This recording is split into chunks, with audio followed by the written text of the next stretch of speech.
Hello, hello, hello, hello, hello, hello. Kumusta? May adlaw ka tanan, mga kaigsunan, mga kasampyak. Here we go again, buhay Amerika. Duterte loyalist, magaingon nga. Kung adunay naidug mo, tungkol sa tumang kakapuyog kaluya, ang imong mga pulong may magadasig kini sa pagtindog. So mga kasampyak, kung saan man kayo sa mundo, sana ay nasa mabuti kayong kalagayan at ang inyong buong pamilya. Mabuhay po tayong lahat. At sa mga hindi pa nakapagsampyak itong muntikong channel, kayo mulit-mulit kong inanyayahan na magsampyak at maraming salamat po. At makasampyak, ano ba pwede natin pag-usapan ngayon? Ang saya-saya, ang daming mga kaganapan. But anyway, before anything else, time check is now 8:03 in the morning, 20th of August, Tuesday 2024, dito sa Brooklyn, New York. Galing lang tayo sa trabaho, night shift. Dito dadaan muna sa parke, mag-jogging, pero maganda kasi mag-usap muna tayo. Ang sarap ng daming pwedeng pag-usapan ngayon. Unang-una, di ba nakita nyo yung kung sinong nakapanood ng hearing diyan sa Senado kay about sa KOJC, yung pinamunuan ni Senador Ruben Padilla at Senador Bato de la Rosa dun sa kanilang committee about sa KOJC. Tapos itong din yung pagtira ng anak ni Ponce Enrile kay Basti Duterte, Mayor Basti, at saka si Inday Sara tinira din. At isa pa itong ito yung pinakagusto ko, itong budget hearing dito sa Senado. Nagkasalpukan si Inday Sara at si Contiveros. Ito yung pinakagusto ko talaga, kasi ito yung gusto ko kay Inday Sara, yung lumabas talaga yung kamaldita niya ba. Maldita na nasa lugar. Dapat na kasing barahin yung mga babaeng version ng Trillanes eh. Ngayon, nakatapat na siya. Wag kang lalapit. Kung yung sheriff na sundok, ikaw baka matapon ganyan sa Risa. Wag mong kala mo lang, sabi nga ni Tatay Digong, bantay ka dyan. Wag kayo magkumpiyansa na Inday Sara. Kama sipa ka dyan. But anyway, yung una nating tatalakayin itong mga walang kwenta talaga tong lahat na lang kumakalaban sa mga Duterte, puro mga tiwali. Itong anak ni Ponce Enrile, siya pala yung head ng SISA. Yung ba yung SISA?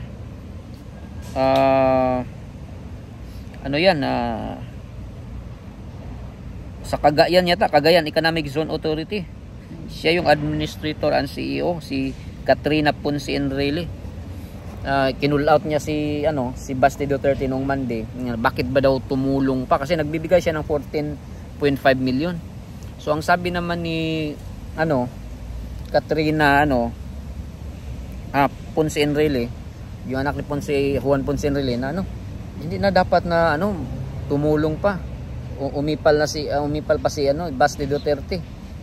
Kasi yung lugar niya may problema din sa baha. At saka hindi naman siya hiningan ng tulong daw. Ano bang problema? Tulong nga eh. Hindi naman bali nga kung parang hindi naman bali kahit mayaman yung parang kaibigan natin. Meron tayong mga kaibigan na nangangailangan ng tulong kahit mayaman pa yan. Sa pangalan na tulong, kinakailangan yan. Bakit pinoproblema yung tulong? Ito yung hindi ko talaga maintindihan. Kung ikaw nga ay natulungan, magpapasalamat ka na lang. At saka sinabi niya na mas mayaman para yung mga tinutulungan. Yung Davao, mas mayaman yung Davao kasi wala silang utang. 'Di ba? Yung Davao hindi katulad ng ibang mga municipalities at yung mga cities diyan sa Luzon na maraming utang. Itong Davao walang utang. Matino yung Davao, hindi katulad ng mga kung saan kayo. At saka sabi niya trapo daw na style na politics daw si Basti.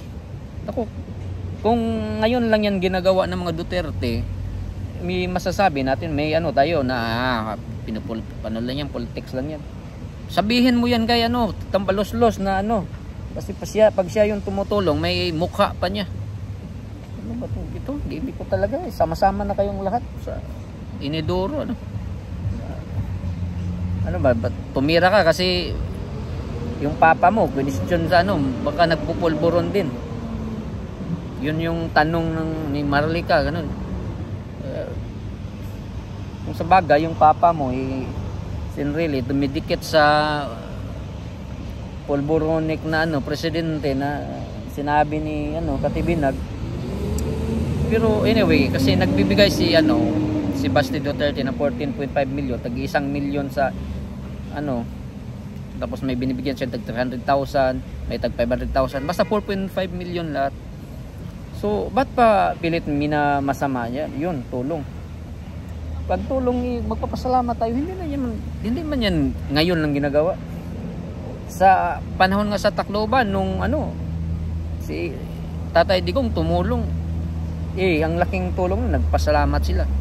Itong kasi mga kalaban, ipilit minamasama kahit wala na silang makikitang tama diyan kasi sila ay may tama, yung utak nila may tama.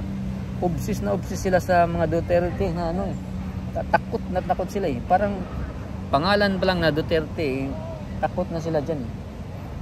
Kung kaya't sige, magsanib puwersa na kayong lahat kasi noong sa panahon ni Tatay Digong na tumakbo siya, wala man siyang diyan kasama, pero pinanalo siya ng taong bayan. Tapos ito pa si Katrina Ponce, tinira din sa si Inday Sara na daw, tigilan na daw yung kakadrama. Wala talaga tong iwan ko, wala lang ako masasabi kasi hindi ko rin alam to, ngayon lang to lumabas. Siguro nagpapasikat para para pag-usapan. Pag hindi siya tumira, hindi ko rin siya hindi ko nga siya kilala At ito doon naman tayo sa KOGC, itong mga sila si Abalos, sabi ni Senador Bato na kung pwede lang tigilan na yung okay naman sila anong ba tawag nito, yung doon sa KOGC ba yung mag-traffic sila doon, wala namang problema, pero dapat hindi sila nakamaskara, wala pang mga nimtag.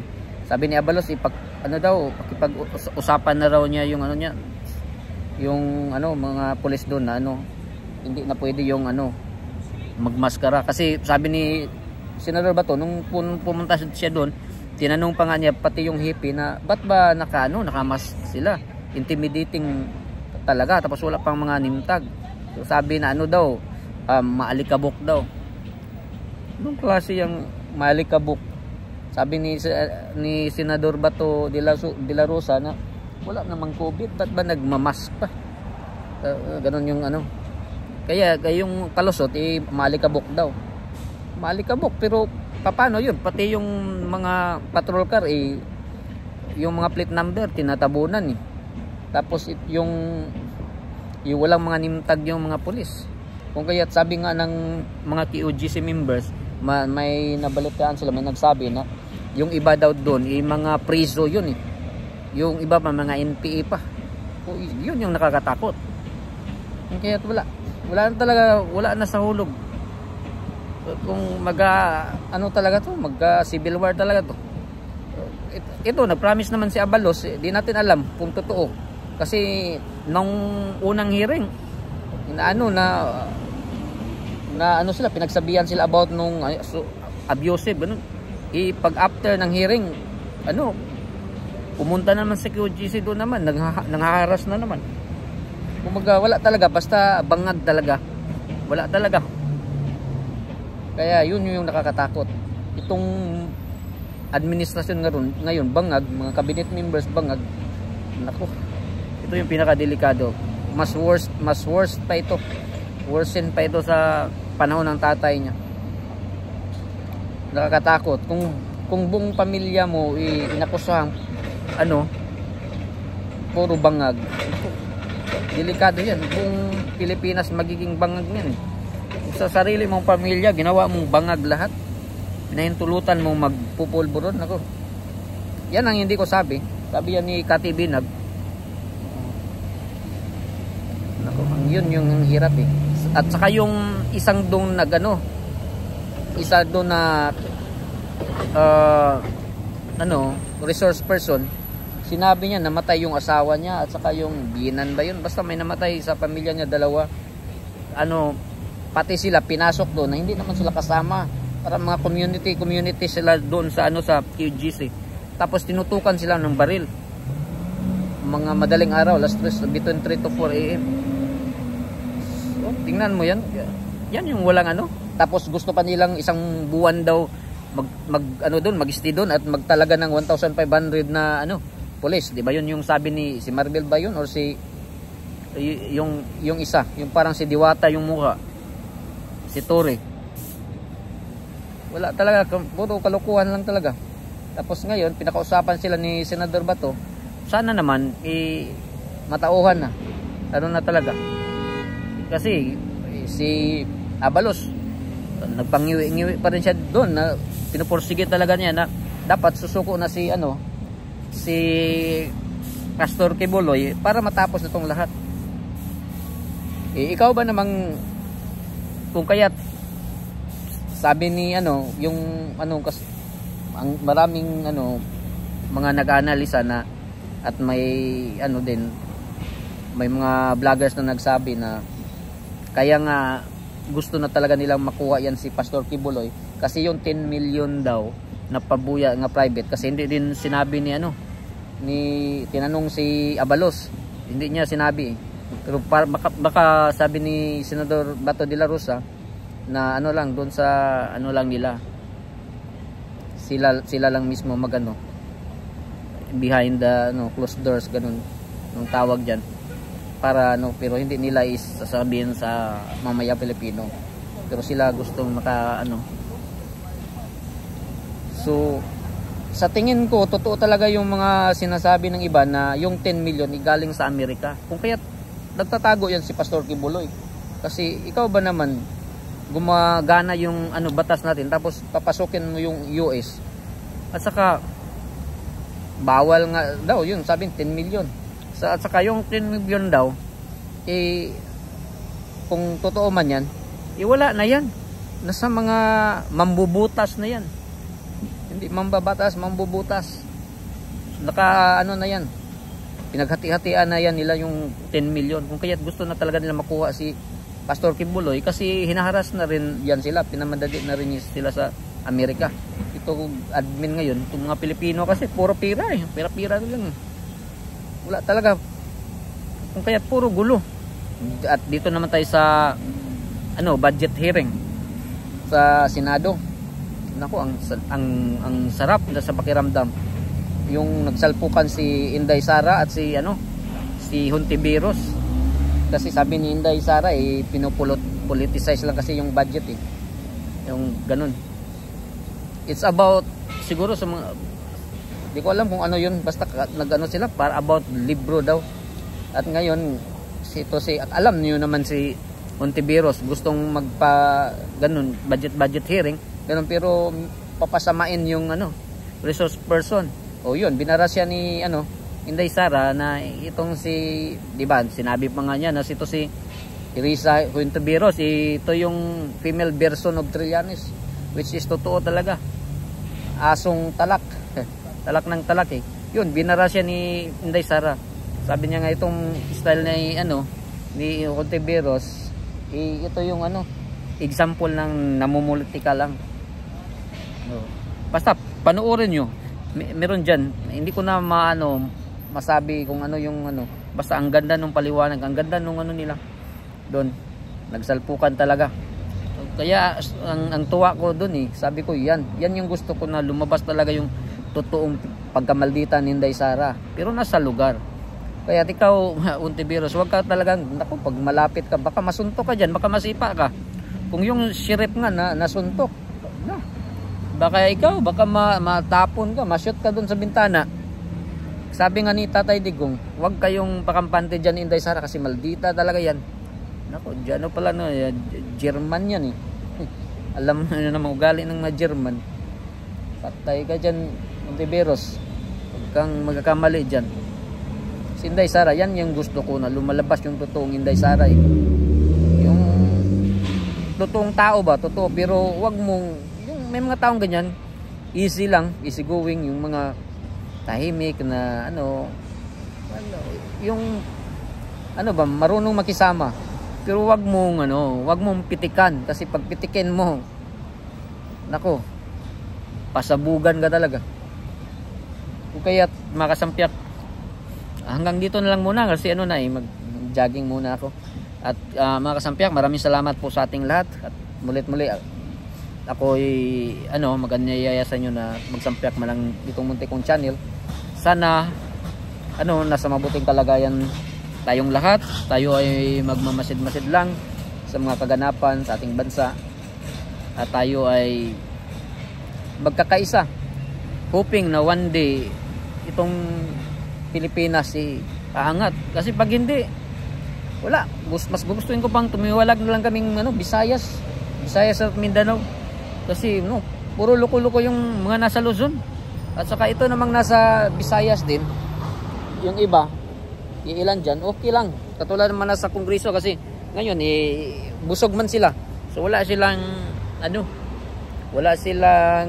dyan. Kalma lang sila, wala silang reklamo. Pero itong mga kabuuan, 90% ng mga Pilipino, ito na umiyak na eh. Ang mahal na ng inflation natin, mahal ng bilihin. Taas ng inflation ngayon eh. At saka man yan, recession stage kasi domino effects. Wala. Lahat. Sino bang tatamaan yan? Mga poor at saka middle class. Kaya't wala. Lulubog tayo. Okay lang itong mga nasa gobyerno nakaupo dyan kasi puro lang sila nakaw. Tayo, yung sikmura natin. Saka mamamatay na lang tayong lahat nito. Wala na tayong makain. At saka kaming mga OFW, kami yung pinakakawawa dito. Padala kami ng padala sa Pilipinas. Tapos kinakawawa yung mga pamilya namin. At yung pira namin, winawaldas. Doon, ginagastos sa mga kabit. Mga sarili nila, mga luxurious na mga nila. Ayun ako. Anyway, mga kasampyak, dasal-dasal lang at saka tiis-tiis lang muna tayo. Pero lalaban tayo. Sa legal lang tayo. God bless po.